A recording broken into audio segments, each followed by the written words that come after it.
بونسوار. بفيديو اليوم رح نعمل عطر جامد اللي هو السوليد برفيوم من مكونات سهلة وبسيطة، وهيدا المنتج فيكن تسوقوه ويكون مشروع تجاري. بس قبل ما بلش، اللي عم يشوفني لأول مرة بليز ما تنسوا تعملوا لايك وسبسكرايب وشير وتفعلوا الجرس ليوصلكم كل شي جديد. وهلأ خلينا نبلش. أول شي بدي فرجيكم هيدا اللي سويته، العطر الجامد. ليكوا هيدي العلبة، هيدي حجر جايبتها من إيطاليا من سان جيمينيانو. هيدا هو هيك بكون شكله كتير حلو. هيدي أكيد للبيت، يعني هيدا بس بإصبعكم بتاخدوا هيك شوي وبينحط ورا الدينين، أكيد هون على الإيد من هون وعلى الرقبة.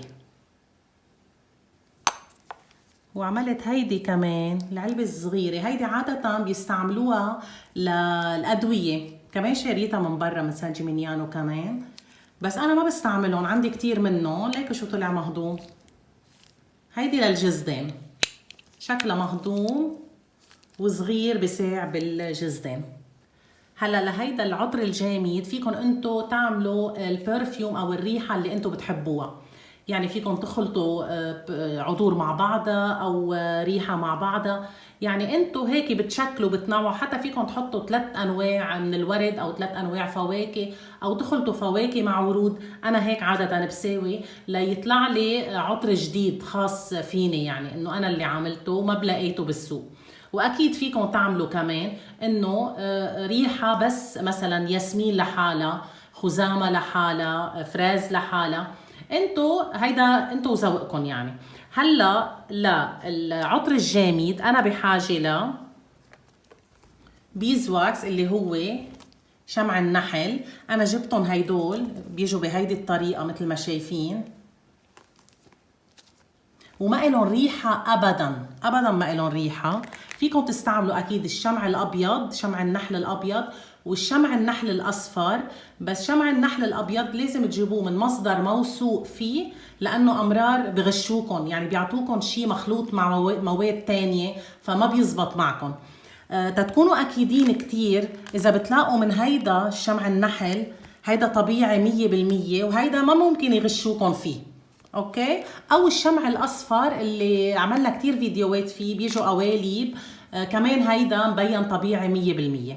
اوكي. لكن انا بحاجه لشمع النحل الاصفر، بحاجه كمان لزيت لوز حلو او زيت جوجوبا. ما تستعملوا بليز غير انواع زيوت، يعني ما فيكم تحطوا مثلا زيت جوز الهند ولا زيت الخروع ولا لا. هيدولي للعطر الجامد اول شيء زيت اللوز الحلو وزيت الجوجوبا ما لهم ريحه، يعني انتم ما بدكم لما تحطوا الاسنشال اويلز او الزيوت العطريه ياثر لكم على ريحه الزيت. يعني هيدا الزيت اذا بيكون ريحته قويه كتير، الزيت العطري بياثر على ريحه المنتج اكيد. وبدي كمان زيوت عطريه، مثل ما شايفين انا عندي كميه كبيره هون بعد ما اخترنا بعد الزيت او انواع الزيوت اللي بدنا نحطهم فيه. وبس هيدولي. لكن عنا شمع النحل، عنا الزيوت، وعنا الزيوت العطريه.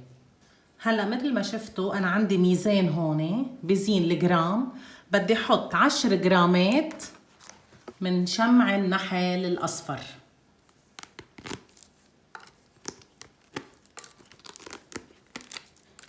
كتير هين وسهل انه يدوب، يعني ما في ثواني بدوب. هلا صاروا 5.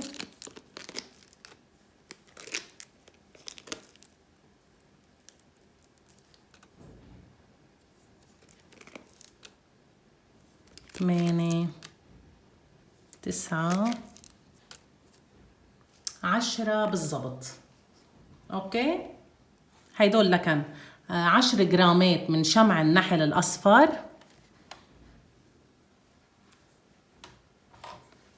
بدي ضيف لهم، عندي هيدي الملعقة أنا 15 ml، بدي ضيف لهم 30 ml من الزيوت. بدي حط زيت اللوز الحلو 30 ml، يعني ملعقتين من هيدا.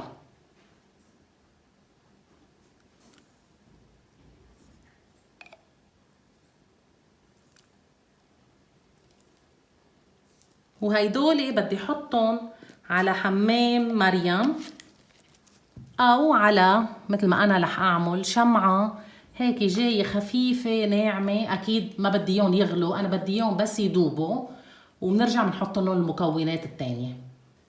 هلا مثل ما شفتوا الزيت مع شمع النحل داب عندي، بس اكيد ما غلي، ممنوع يغلي. هلا بدنا نختار له الزيوت. انا صراحة كنت حابة احط الليلا مع الاوركيدي، هدول كتير بحبهم انا، يعني حابة احط 3 انواع. اوكي رح احط الليلا مع الاوركيدي، هدول انواع ورود. وحابة احط معهم شو اسمه هيدا الصندل، بس عم فتش عليه اختفى. يعني تصوروا انا كل ما بدي اجيب عطر بدي فتش فيهم كلياتهم. هيدول تقريبا 70 نوع من العطور. هلا في السيدر حلو، وهيدا الصندل هيدا كتير حلو كمان. وحلو كمان نعمله لحاله، بس انا حابه اليوم اخلط 3 انواع زيوت مع بعضها، لانه عملت هيدا. بدي طفي الشمعة اول. عملت هيدا من بس حطيت له ياسمين، ما حطيت له شيء تاني معه ابدا، وكتير حلو طلع. اوكي لكن رح نحط هلا 3 انواع زيوت عطريه. طيب لهيدول نحن حطينا 10 جرامات من شمع النحل، وحطينا 30 ملي من الزيوت، من الزيت اللوز الحلو.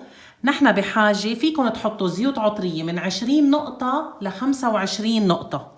اوكي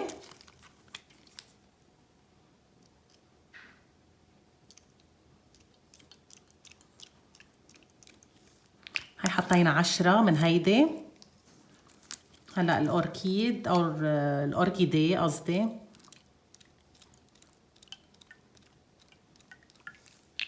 10، ورح احط 5 من الصندل.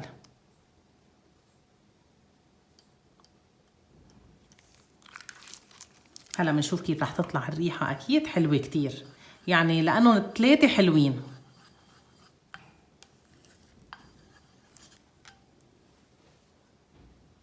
ريحتها كتير حلوة عن جد، يا ريتكم حد تشوفوا. هلا عندي هيدي العلبة انا كمان كتير حلوة، معمولة من الحجر، كتير حلو ينحط فيها، بيطلع منظره رائع يعني. هيدي اكيد تنظفيت وتعقميت، وهلا بدنا نسكب فيها العطر.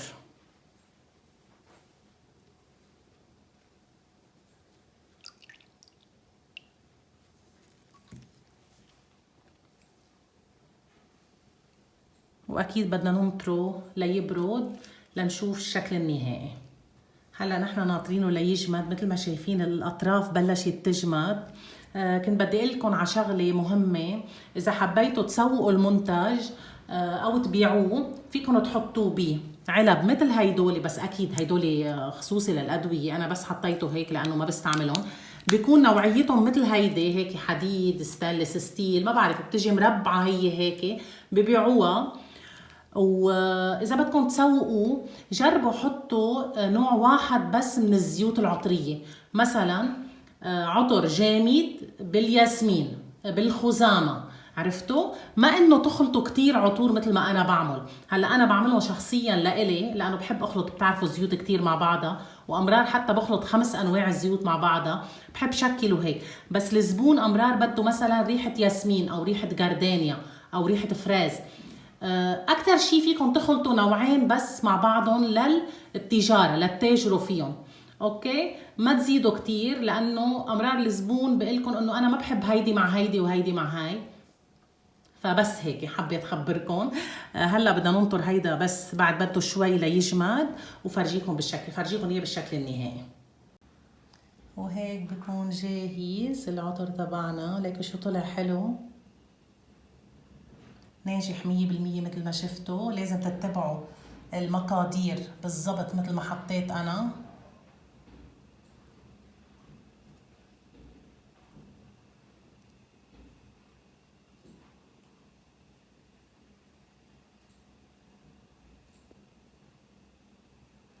وهيدا بتستعملوه اكيد بتحطوه ورا الدينين على الرقبة، كتير حلو وعطر مركز يعني.